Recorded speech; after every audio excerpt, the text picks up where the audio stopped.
Hi, എൻ്റെ പേര് ജിജി സന്ദീപ്. ഞാൻ എറണാകുളത്ത് ഒരു ഇമിഗ്രേഷൻ കൺസൾട്ടൻസിയിൽ സീനിയർ കൺസൾട്ടൻറ്റ് ഇമിഗ്രേഷൻ ഡിപ്പാർട്ട്മെൻറ്റിൽ വർക്ക് ചെയ്യുന്നു. ഞാനിപ്പോൾ ഈ വീഡിയോ ഇടുന്നതിന് കാരണം എന്താ വെച്ചാൽ എന്നോട് ഞാൻ ഈ ഫീൽഡ് ആയതുകൊണ്ട് തന്നെ ഒത്തിരി പേര് ചോദിക്കാം, എൻ്റെ ഫ്രണ്ട്സ് ആയാലും റിലേറ്റീവ്സ് ആയാലും കുറേ റെഫറൻസസ് ഒക്കെ ആയാലും അവരൊക്കെ ചോദിക്കാറുണ്ട്, അവർ ക്വാളിഫൈ ആകുമോ, ഇപ്പോൾ ഈ മൈഗ്രേഷൻ്റെ ഗുണം എന്തൊക്കെയാണ്, അതിനകത്ത് അവർക്ക് പറ്റുമോ ചെയ്യാനായിട്ട്, എത്ര പോയിൻറ്റ്സ് അവർക്കുണ്ട്, എങ്ങനെയാണ് ക്വാളിഫൈ ആകുന്നത്, അങ്ങനെ കുറേ ഡൗട്ട്സ് ചോദിക്കാറുണ്ട്. അപ്പം അത് ക്ലാരിഫൈ ചെയ്ത് കൊടുക്കാറുണ്ട്. അപ്പം ഞാൻ ഓർത്തു ഒത്തിരി പേർക്ക്, അവർക്ക് തന്നെയല്ല കുറേ പേർക്ക് കൂടി ഇങ്ങനെ ഉണ്ടാവുമല്ലോ, അപ്പോൾ എല്ലാവർക്കും കൂടെ ഒരു വീഡിയോ ഇടുകയാണെങ്കിൽ അതിന് ആവശ്യമുള്ളവർക്ക് കൂടെ അത് ഉപകാരപ്പെട്ടോട്ടെ. എനിക്കറിയാവുന്ന കുറച്ച് ഇൻഫർമേഷൻസാണ് ഞാൻ ഇതിൻ്റെ അത് ഷെയർ ചെയ്യുന്നത്.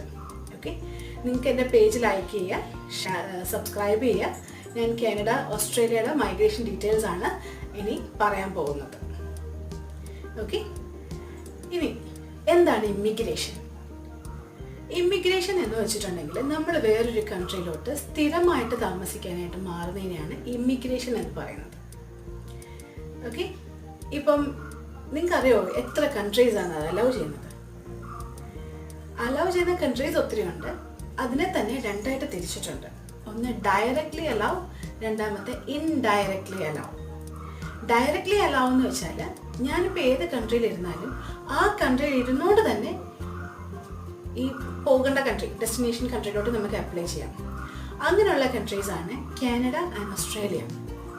ഏത് കൺട്രിയിൽ ഇരുന്നുകൊണ്ട് വേണമെങ്കിലും നിങ്ങൾക്ക് കാനഡയ്ക്കും ഓസ്ട്രേലിയക്കും അപ്ലൈ ചെയ്യാം. ഓക്കെ, അവരുടെ ക്രൈറ്റീരിയാസ് നമ്മൾ മീറ്റ് ചെയ്തിട്ടുണ്ടെങ്കിൽ നമുക്ക് എവിടെ ഇരുന്നുകൊണ്ടായാലും കാനഡയ്ക്കും ഓസ്ട്രേലിയക്കും അപ്ലൈ ചെയ്യാം. അപ്ലൈ ചെയ്താൽ നമ്മൾ ഇപ്പോൾ എന്തൊക്കെ മീറ്റ് ചെയ്യുകയാണെങ്കിൽ, അവർ പറഞ്ഞ ക്രൈറ്റീരിയാസ് ഒക്കെ മീറ്റ് ചെയ്യുകയാണെങ്കിൽ നമുക്ക് അവർ തരുന്നതാണ് പെർമനൻറ്റ് റെസിഡൻസി, PR നമുക്ക് തരും. ഓക്കെ, അങ്ങനെ തരുന്ന ഡയറക്റ്റ്ലി അലൗ ചെയ്യുന്ന കൺട്രീസാണ് ഞാൻ നേരത്തെ പറഞ്ഞു, കാനഡ ആൻഡ് ഓസ്ട്രേലിയ. ഇനി ഇൻഡയറക്റ്റ് ആയിട്ടുള്ള കൺട്രീസ് ഉണ്ട്. ഇൻഡയറക്റ്റ് കൺട്രീസ് എന്ന് വെച്ചിട്ടുണ്ടെങ്കിൽ നമ്മൾ പഠിക്കാനോ അല്ലെങ്കിൽ ഒരു വർക്ക് പെർമിറ്റോ എടുത്ത് ലാൻഡ് ചെയ്തിട്ട് കൺവേർട്ട് ചെയ്യേണ്ട കൺട്രീസാണ് ഇൻഡയറക്റ്റ് കൺട്രീസ്. അങ്ങനെ വരുന്നതാണ് ന്യൂസിലാൻഡ്, അയർലൻഡ്, UK, അതുപോലെയുള്ള യൂറോപ്യൻ യൂണിയൻ കൺട്രീസ്, USA, ഇതൊക്കെ ആ ഒരു കാറ്റഗറി ലിസ്റ്റിനകത്ത് വരുന്നതാണ്. അപ്പം അവിടെ നമ്മൾ പഠിക്കാൻ പോയിട്ട് ആ കൺട്രിയുടെ റിക്വയർമെൻറ്റ്സ് മീറ്റ് ചെയ്ത് കഴിഞ്ഞിട്ട് നമ്മൾ കൺവേർട്ട് ചെയ്ത് PR മാറണം. ഓക്കെ, അതാണ് ഡയറക്റ്റ് മനസ്സിലായെന്ന് വിചാരിക്കുന്നു. അപ്പം നമുക്ക് നേരിട്ട് അപ്ലൈ ചെയ്യാൻ പറ്റുന്ന കൺട്രീസ് ഇതൊക്കെയാണ് കാനഡ ആൻഡ് ഓസ്ട്രേലിയ. ഇനി എന്തിനാണ് ഒരു ഇമ്മിഗ്രേഷൻ ചെയ്യുന്നത്? എല്ലാവർക്കും ഉള്ളൊരു ഡൗട്ടാണ്, എന്തിനാണ് ഇമ്മിഗ്രേഷൻ ചെയ്യുന്നത്? നമ്മൾ വേറൊരു കൺട്രിയിലോട്ട് മൂവ് ചെയ്യാണ്. അപ്പോൾ നമ്മളിപ്പം എൻ്റെ അടുക്കൽ കൺസൾട്ടിങ്ങിന് വരുന്ന എല്ലാവരും നമ്മൾ ചോദിക്കാറുണ്ട്, എന്തുകൊണ്ടാണ് നിങ്ങൾ അങ്ങനെ പറയുന്നത് എന്ന് പറയുമ്പോൾ അവർ പറയും, ഒരു ബെറ്റർ ലൈഫ് സ്റ്റൈലിന് വേണ്ടിയിട്ട്, പിള്ളേർക്ക് നല്ല എഡ്യൂക്കേഷന് വേണ്ടിയിട്ട് എന്നൊക്കെ പറയാറുണ്ട്. ഇതൊക്കെ ശരിയാണ്. ഈ കൺട്രീസ്, ഇപ്പം ഓസ്ട്രേലിയ ആയാലും കാനഡ ആയാലും അത് ഡെവലപ്ഡ് കൺട്രീസാണ്. അതുകൊണ്ട് തന്നെ അവർ നല്ലൊരു എന്താ പറയുക, നല്ല റിസോഴ്സസ് വരുന്ന ആൾക്കാർക്കെല്ലാം കൊടുക്കാറുണ്ട്. നമുക്കില്ല നല്ല കേട്ടോ പറയുന്നത്, കുറച്ചുകൂടെ നമ്മളെക്കാളും കുറച്ചുകൂടെ ഡെവലപ്ഡ് ആയതുകൊണ്ട് തന്നെ അവരതിന് മാത്രം ഈ വരുന്ന ഇമിഗ്രൻസിനായാലും ഹെൽപ്പ് ചെയ്യാറുണ്ട്. Canada as per area second largest കൺട്രിയാണ്, നമുക്കറിയാം. ഓക്കെ, ക്യാപിറ്റൽ ഒട്ടാവയാണ്. ഏറ്റവും പോപ്പുലർ സിറ്റി എന്ന് പറയുന്നത് ടൊറന്റോ ആണ്. ഇനി നമ്മൾ നോക്കേണ്ട കാര്യങ്ങൾ, കാനഡ എന്തുകൊണ്ടാണ് PR അലൗ ചെയ്യുന്നത്? കാനഡ ഞാൻ എപ്പോൾ പറഞ്ഞു സെക്കൻഡ് ലാർജസ്റ്റ് കൺട്രിയാണ് കാനഡ, പക്ഷേ അവർക്ക് ആൾക്കാർ തീരെ കുറവാണ്, പോപ്പുലേഷൻ തീരെയില്ല. അങ്ങനെ വരുമ്പോൾ അവർക്ക് അവരുടെ എക്കണോമിക്ക് വേണ്ടി വർക്ക് ചെയ്യാനുള്ള ആൾക്കാരെ വേണം. അതിനു വേണ്ടിയിട്ടാണ് കാനഡ എന്ന് പറഞ്ഞൊരു കൺട്രി മൈഗ്രേഷൻ അലൗ ചെയ്യുന്നത്, അല്ലെങ്കിൽ ഇമ്മിഗ്രേഷൻ അലൗ ചെയ്യുന്നത്.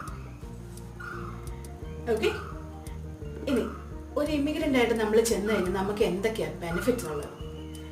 ഇമ്മിഗ്രൻ്റ് ആയിട്ട് ചെന്ന ആൾക്കാരെ വിളിക്കുന്ന പേരാണ് പെർമനൻറ്റ് റെസിഡൻറ്റ്, PR എന്ന ഷോർട്ട് ഫോം PR എന്നാണ്. നമ്മൾ സാധാരണ ഒരു PR ആയിട്ട് പോയി എന്നൊക്കെ പറയും.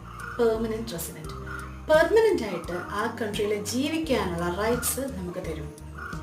ജീവിക്കുക എൻ്റെ ബാക്കിയുള്ള എല്ലാ കാര്യങ്ങളും വരും. ജീവിക്കാം, ജോലി ചെയ്യാം, പഠിക്കാം, നിങ്ങൾക്ക് എന്ത് വേണമെങ്കിലും ചെയ്യാം.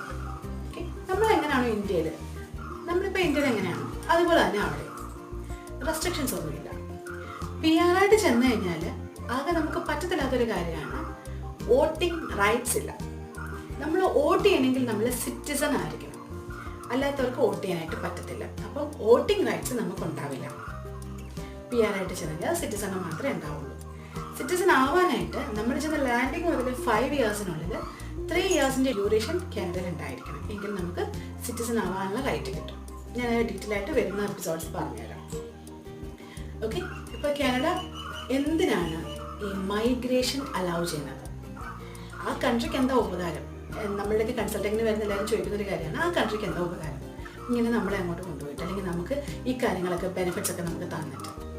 അവർക്ക് ഉപകാരം മാത്രമേ ഉള്ളൂ. കാരണം വേൾഡിലെ ഏറ്റവും നല്ല ബെസ്റ്റ് ആൾക്കാരെ അവർ സെലക്ട് ചെയ്ത് പിക്ക് ചെയ്ത് കൊണ്ടുപോവാണ്.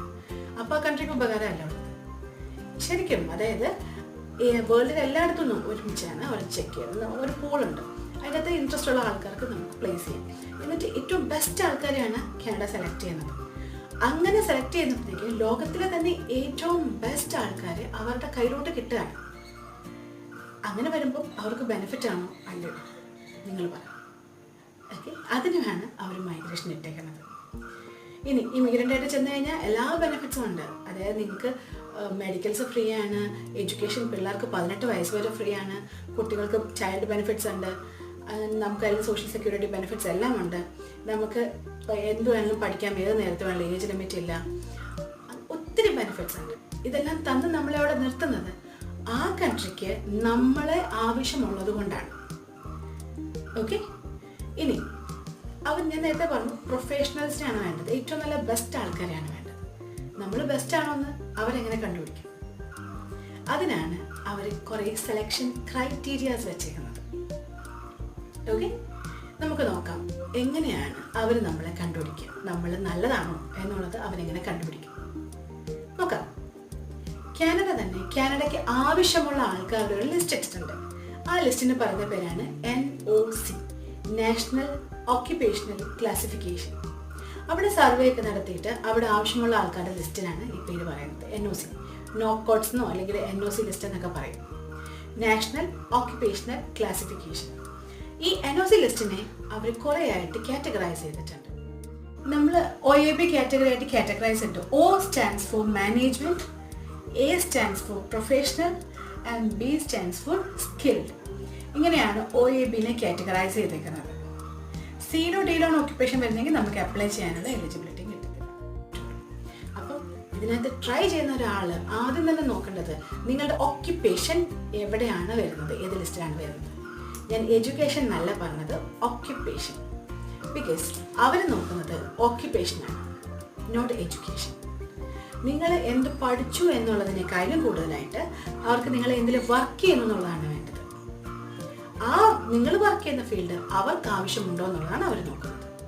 സോ OAB കാറ്റഗറിയിൽ നിങ്ങളുടെ ഓക്യുപ്പേഷൻ ഉണ്ടെങ്കിൽ മാത്രമേ നമുക്ക് അപ്ലൈ ചെയ്യാനായിട്ട് പറ്റത്തുള്ളൂ. ഓക്കെ, ഇനി നമ്മുടെ ഓക്യുപ്പേഷൻ C-ലോ D-ലോ ആണ് വരുന്നതെങ്കിൽ നമുക്ക് മൈഗ്രേഷന് അപ്ലൈ ചെയ്യാനായിട്ടുള്ള എലിജിബിലിറ്റി കിട്ടത്തില്ല. ഒരു സൂപ്പർവൈസറി ലെവൽ മുതൽ മുകളിലോട്ടുള്ളതാണ് OAB കാറ്റഗറിയിൽ വരുന്നത്. നിങ്ങൾക്ക് നിങ്ങളുടെ പ്രൊഫൈൽസ് അയച്ചു തരാണെങ്കിൽ താഴെ കമൻറ്റ് ചെയ്യുകയാണെങ്കിൽ ഞാൻ പറഞ്ഞു തരാം, അല്ലെങ്കിൽ ഞാൻ ഇമെയിൽ അഡ്രസ് തരാം, ഒന്ന് അയച്ചു തരാണെങ്കിൽ ഞാൻ പറഞ്ഞു തരാം നിങ്ങൾ ക്വാളിഫൈ ആകുമോ ഇല്ലയോ എന്നുള്ളത്, ഈ OAB കാറ്റഗറിയിൽ വരുന്നുണ്ടോ എന്നുള്ളത് നമ്മൾ പറഞ്ഞുതരാം. ഓക്കെ, നിങ്ങൾക്ക് വീഡിയോ ഇഷ്ടമായെങ്കിൽ പേജ് സബ്സ്ക്രൈബ് ചെയ്യാം. ഞാൻ കാനഡ ഓസ്ട്രേലിയ ഡീറ്റെയിൽസ് ഓരോ ചെറിയ എപ്പിസോഡ്സ് ആയിട്ട് ഇട്ട് തരാം. Thank you so much.